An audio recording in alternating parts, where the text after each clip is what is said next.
अक्टूबर 1995 south Carolina. ये एक सामान्य शुक्रवार की दोपहर थी। शांत और सुंदर माहौल में शॉ परिवार के लिए सब कुछ सामान्य लग रहा था। पार्कर शॉ अपनी पोती ब्रायना को स्कूल से लेकर घर लौटे। उनकी पत्नी ब्रेंडा कार में बैठी थी। घर में कोई भी अनयूजुअल हलचल नहीं दिख रही थी, लेकिन वो नहीं जानते थे कि उनके घर में पहले से 3 मास्क पहने हुए लुटेरे घात लगाए बैठे थे। पार्कर ने जैसे ही अपने गैराज का दरवाजा खोलने की कोशिश की, रिमोट काम नहीं कर रहा था। उन्हें लगा शायद तकनीकी समस्या होगी। वो घर के अंदर जाकर इसे अंदर से खोलने की सोचने लगे। जैसे ही उन्होंने घर का अंदरूनी दरवाजा खोला, 2 नकाबपोश लोगों ने उन पर हमला कर दिया। उनकी आंखों में क्रूरता और हाथ में बंदूकें थी। पार्कर को जबरदस्ती बांध दिया गया और बेडरूम में बंद कर दिया गया। बाहर ब्रेंडा इंतजार कर रही थी, लेकिन जब गैराज का दरवाजा अचानक खुला तो वो चौंक गए। चलो अंदर, एक हमलावर चिल्लाया। ब्रेंडा और ब्रियाना को भी पकड़ लिया गया और उनके पति के पास ले जाया गया। शॉ परिवार डरा हुआ और असहाय था। अचानक घर में घुसने वाले गैंग लीडर ने खुलासा किया कि वो यहाँ सिर्फ पैसे और सामान के लिए नहीं आए थे। उनका असली मकसद था उनकी बेटी एमी, जो पास के बैंक में काम करती थी। शाम के 7 बजे एमी शॉ, एक बैंक कर्मचारी, एक थकी हुई दिनचर्या के बाद घर लौट रही थी। जब उसने मुख्य दरवाजा खटखटाया तो उसने महसूस किया कि कुछ गड़बड़ है। दरवाजा बंद था, जो आमतौर पर नहीं होता था। दरवाजा खुलते ही उसे बंदूक की नोक पर पकड़ लिया गया। गैंग लीडर ने कहा, हम तुम्हें और तुम्हारे परिवार को कुछ नहीं करेंगे अगर तुम हमारी बात मानोगी तो। उन्होंने बताया कि वो बैंक की तिजोरी तक पहुंचने के लिए उसे ले जा रहे थे। एमी को धमकी दी गई कि अगर उसने विरोध किया या चालाकी दिखाने की कोशिश की तो उसके परिवार को इसकी कीमत चुकानी पड़ेगी। बंदूक की नोक पर एमी को अपनी गाड़ी चलाने के लिए मजबूर किया गया। तिजोरी खोलने के लिए 2 कोड चाहिए थे। एमी ने कहा, मेरे पास सिर्फ 1 कोड है। गैंग लीडर ने धमकी देते हुए कहा, तुम्हारे परिवार की जिंदगी इस तिजोरी के खुलने पर निर्भर करती है। बैंक की ओर जाते हुए एमी ने खुद को शांत रखने की कोशिश की। उनकी पूरी सोच अपने परिवार की सुरक्षा और लुटेरों को रोकने पर केंद्रित थी। जैसे ही वो बैंक पहुंचे, जेबर्ग ने एमी से धीमी रफ्तार में बैंक के चारों ओर गाड़ी चलाने को कहा। वो ये देखना चाहता था कि कहीं बैंक में कोई और कर्मचारी या सुरक्षा गार्ड मौजूद तो नहीं है। जब सब कुछ साफ दिखा तो जेबर्ग ने एमी को पिछले दरवाजे से बैंक के अंदर ले जाने का आदेश दिया। शाम के 8 बजे एमी और हमलावर बैंक के पिछले दरवाजे से अंदर घुसे। गैंग लीडर ने अपने मास्क उतार दिए ताकि सार्वजनिक जगह में ध्यान न खींचे। एमी ने धीरे धीरे बैंक के अंदर अलार्म सिस्टम को दिखाया और उसे समझाया कि वो केवल 1 कोड डाल सकती है। गैंग लीडर ने शांत लेकिन सख्त लहजे में कहा, अगर किसी ने कुछ गड़बड़ की तो इसका अंजाम तुम्हारे परिवार को भुगतना पड़ेगा। एमी ने तिजोरी के पास पहुंचकर अपना कोड डाला और दूसरी तरफ से अपने कॉलिग को कॉल किया। उसकी आवाज में डर था, लेकिन उसने अपने परिवार की सुरक्षा के लिए साहस बनाए रखा। एमी ने अपने कॉलिग से कहा, मुझे दूसरा कोड चाहिए। कॉलिग ने झिझकते हुए पूछा, तुम ठीक तो हो?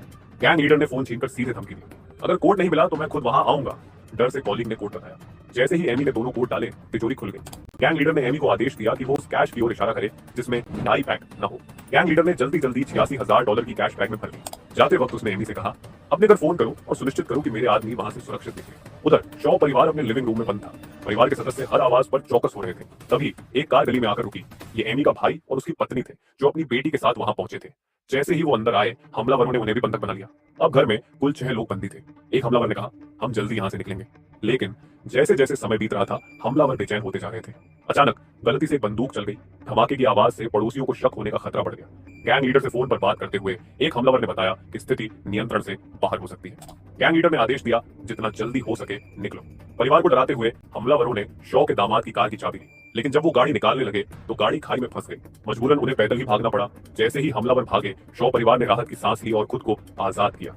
पुलिस को फोन करने से पहले उन्होंने एमी को खबर दी। रात 9 बजे शॉ परिवार द्वारा सूचना देने के तुरंत बाद पुलिस और FBI घटनास्थल पर पहुंच गई। एजेंट केनेथ बूच और लोकल पुलिस अधिकारी डॉन बुलॉक ने इलाके की घेराबंदी कर दी। FBI एजेंट्स ने बताया कि अपराधियों ने कुल $86,000 की कैश चुराई थी और वो सशस्त्र थे। पुलिस ने घर के आसपास सबूत इकट्ठा करने शुरू किए। गैराज में तेल से भरे जूतों के निशान मिले, जिन्हें फोटो खींचकर दर्ज किया गया। घर के अंदर पुलिस को एक 38 कैलिबर की गोली का शेल मिला, जो गलती से चली थी। घर के बाहर एक गाड़ी खाई में फंसी मिली। ये वही गाड़ी थी जिसे हमलावर ले जाने की कोशिश कर रहे थे। गाड़ी के अंदर से फिंगरप्रिंट मिले, जो भविष्य में आरोपियों की पहचान में मददगार हो सकते थे। पुलिस को झाड़ियों में छिपे हुए कुछ और चीजें मिली, एक शॉटगन और 357 मैग्नम बंदूक, मास्क और ग्लव्स, भागने के लिए इस्तेमाल किए गए कपड़े।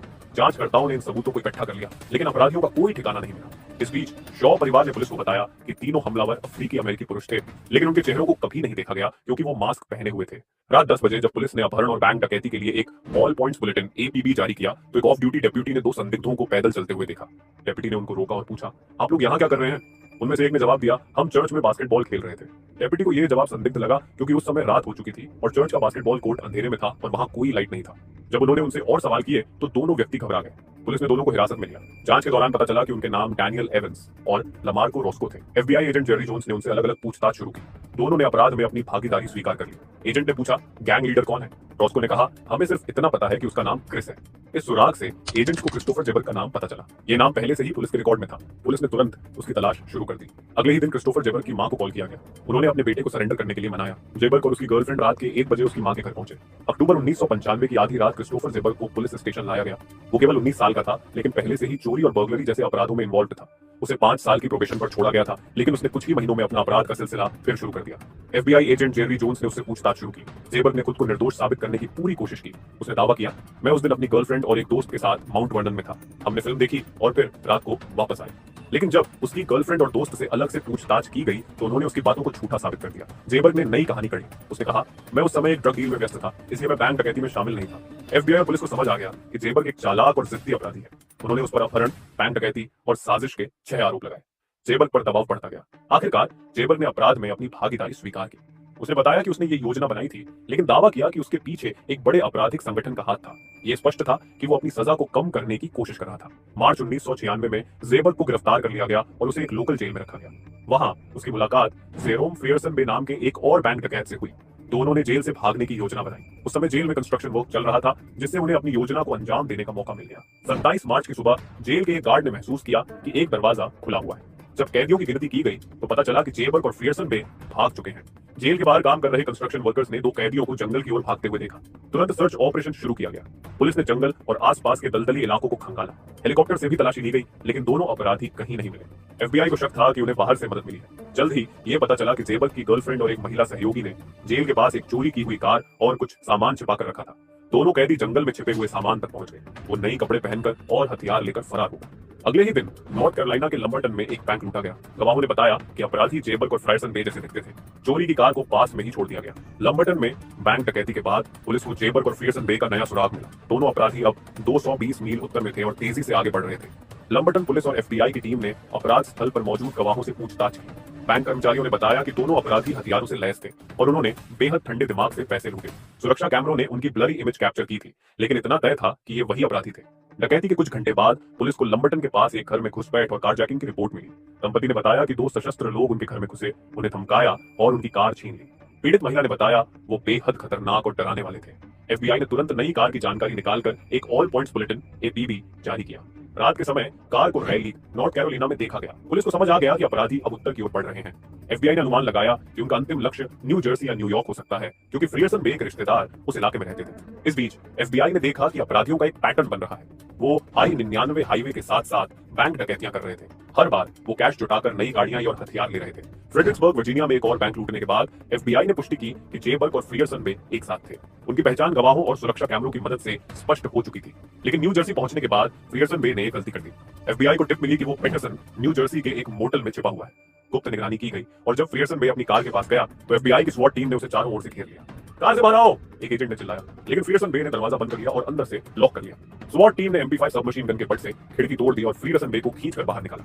उसके पास से एक लोडेड 40 कैलिबर गन और $1500 कैश बरामद हुई। होटल में तलाशी लेने के बावजूद जेबर का कोई सुराग नहीं मिला। अब जेबर अकेला रह गया था, लेकिन FBI को यकीन था कि वो जल्दी ही पकड़ा जाएगा। मई 1996 में FBI ने जेबर को पकड़ने के लिए पूरे देश में सूचना फैला दी। $10,000 का इनाम घोषित किया गया और उसे अमेरिका के 10 मोस्ट वांटेड क्रिमिनल्स की सूची में डालने की प्रक्रिया शुरू की गई। इसी दौरान अटलांटा से एक महिला ने कॉल किया। उसने बताया कि जेबर एक बुजुर्ग पादरी के साथ रह रहा है जो उसकी असली पहचान नहीं जानता। पादरी अस्पताल में भर्ती थे और जब वो उनके घर गई तो उसने जेबर को देखा। FBI ने तुरंत कार्रवाई की। अधिकारी यार्ड वर्कर के रूप में पादरी के घर के पास निगरानी करने लगे। 9 मई 1996 की दोपहर एक गाड़ी पादरी के घर के सामने रुकी। जब चालक बाहर निकला तो अधिकारियों ने उसे पहचान लिया। वो जेबर ही था। हाथ ऊपर करो, एजेंट्स ने चिल्लाया। जेबर ने भागने की कोशिश नहीं की। उसे बिना किसी संघर्ष के गिरफ्तार कर लिया गया। उसकी जेब से $2000 कैश मिली। जून 1996 क्रिस्टोफर जेबर की गिरफ्तारी के बाद FBI और लोकल पुलिस ने राहत की सांस ली। उसे अटलांटा की एक हाई सिक्योरिटी जेल में रखा गया। यहाँ उसे अपनी सजा का इंतजार करना था। अदालत ने उसे अपहरण, बैंक डकैती और साजिश के लिए आजीवन कारावास की सजा दी। साथ ही 5 साल की अतिरिक्त सजा भी जोड़ी गई। अब जेबर को किसी भी हाल में जेल में ही रहना था, लेकिन जेबर की मंशा कुछ और थी। उसने जेल में पहुंचने के कुछ ही हफ्तों बाद भागने की योजना बनानी शुरू कर दी। 20 जून की रात जब जेल में बाकी कैदी सो रहे थे, जेबर ने अपनी योजना पर काम शुरू किया। उसने एक छोटी मेटल ब्लेड किसी तरह से जेल के अंदर मंगाई थी। वो धीरे धीरे अपनी सेल की खिड़की की ग्रिल काट रहा था। रात के अंधेरे में उसने खिड़की की ग्रिल काटी और बाहर निकलने की कोशिश की, लेकिन जेल की सुरक्षा इतनी आसान नहीं थी। जेल के चारों ओर डबल फेंसिंग थी, जिस पर बार्ब्ड वायर लगे हुए थे। जैसे ही जेबर ने पहला फेंस पार किया, उसके कपड़े बार्ब्ड वायर में फंस गए।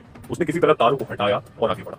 दूसरा फेंस पार करते समय उसके शरीर पर गहरे घाव हो गए, खून बहने लगा, लेकिन जेबर रुका नहीं, वो जंगल की तरफ भाग गया। सुबह होते ही जेल प्रशासन को जेबर की गैर मौजूदगी का पता चला। तुरंत अलार्म बजाया गया और तलाशी अभियान शुरू हुआ। पुलिस और के9 यूनिट ने उसका पीछा शुरू किया। हेलीकॉप्टर से इलाके की निगरानी की गई, लेकिन जेबर ने फिर से अपनी चालाकी दिखा दी। तीसरे दिन एक लोकल निवासी ने पुलिस को जानकारी दी कि उसने एक घायल व्यक्ति को जंगल के पास भटकते हुए देखा है। पुलिस ने तुरंत उस इलाके को घेर लिया। जेबर्ग एक दलदली इलाके में छिपा हुआ था। उसके शरीर पर खरोंचों और घावों के निशान थे। वो कमजोर और थका हुआ लग रहा था। पुलिस ने उसे चारों ओर से घेर लिया। जेबर्ग ने भागने की आखिरी कोशिश की, लेकिन अब उसके पास ताकत नहीं बची थी। एक अधिकारी ने कहा, तुम अब बच नहीं सकते।